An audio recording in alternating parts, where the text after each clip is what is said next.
కాక్రోచ్ల ఉద్యమంలో అంతర్గత పోరాటం ప్రారంభమైంది. ఎప్పుడైతే కాక్రోచ్ జనతా పార్టీని స్టార్ట్ చేసిన వాడెవరు?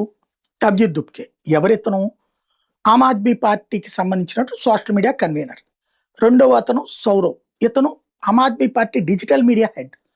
ఈ ఇద్దరిని ముందు పెట్టి కేజ్రీవాల్ నడిపించాడు. ఎందుకంటే కేజ్రీవాల్ మీద ప్రజలకి నమ్మకం కోల్పోయింది కాబట్టి కొత్త తలకాయల్ని ముందు పెట్టి నడిపించాడు. ఇది నెంబర్ 1. రెండోది వచ్చేటప్పటికి వీళ్ళకి ఈ తినటం తాగటం ఇది తప్పించి వీళ్ళ ఉద్యమానికి జనం నుంచి స్పందన రావట్లేదని సోనం వాంగ్చుక్ను తీసుకొచ్చి నిరాహారదీక్ష కూర్చోబెట్టారు. అక్కడ వీళ్ళు సీరియస్గా పక్కన కూర్చున్నా సరిపోయేది. కానీ సోనం వాంగ్చుక్ నిరాహారదీక్షలు వీళ్ళు రాత్రిపూట్ల అయితే చాలు వెళ్ళి బయట భోంచేసి రావడం, లేకపోతే తిండి రావడం, తిరుగుతుండడం, అక్కడ కూడా తింటూ డ్యాన్సులు వేస్తూ ఉండేటప్పటికి సోనం వాంగ్చుక్కి అర్థమైపోయింది తను చివరికి అరెస్ట్ అయినప్పుడు వీళ్ళు ఎవరు లేరు పక్కన.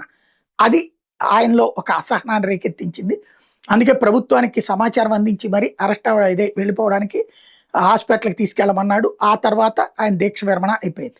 అక్కడ సోనం వాంగ్చుక్కి పేరు వస్తూ ఉండటంతో అభిజిత్ దుప్కే పేరు పక్కకి వెళ్ళిపోయేటప్పటికి అర్జెంటుగా తను ఆమె నిరాదీక్షను ప్రకటించాడు అభిజిత్ దుప్కే. తెర చూస్తే 24 గంటలు కూడా తినకుండా ఉండలేక ఏ డిమాండ్ ఒప్పుకోకుండానే నిరాదీక్ష వదిలేశాడు, మానేశాడు. సోనం వాంగ్చుక్కి వాళ్ళ నడ్డా ఒప్పుకునేదాకా నిరాహారదీక్ష చేస్తే అతను ఎవడూ ఒప్పుకోకుండానే ఒక రోజుకే నిరాహారదీక్ష విరమించేశాడు అభిజిత్ దుప్కే. అది ఒకటి చూసాం. అక్కడ నుంచి అతని మీద విరక్తి బిగినైంది.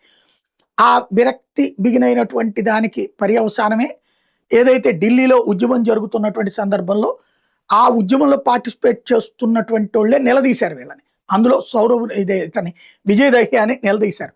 కరెక్ట్గా ఉద్యమం జరుగుతున్నప్పుడు వెళ్ళి భోజనాలు చేస్తూ బర్గర్లు తింటా స్టేట్మెంట్లు ఇవ్వడం చూసి కడుపు రగిలి అందరూ క్వశ్చన్ చేసేటప్పటికి, తోసేసి కొట్టబోయేటప్పటికి, అతన్ని ఉంటే మేము ఒప్పుకోమనేటప్పటికి అతన్ని రావద్దన్నాడు అభిజిత్ దుప్కే. అక్కడ సోనం వాంగ్చుక్ పక్కకి వెళ్ళిపోయాడు, ఇటు విజయ్ దహియా పక్కకి వెళ్ళిపోయాడు. అభిజిత్ దుప్కే తన క్రెడిట్ వస్తుంది అనుకున్నాడు. కానీ అక్కడ స్థిరంగా నుంచోవట్లేదు. స్టేజీ మీద తనలాగానే ఉండే ఒక మనిషిని నుంచోబెట్టేసి 40 ప్యాంట్ షర్ట్ వేసేసి తనతో అంతా తిరుగుతున్నాడు. తన ఎంజాయ్మెంట్ ఏమి తగ్గట్లేదు, ఆగట్లేదు.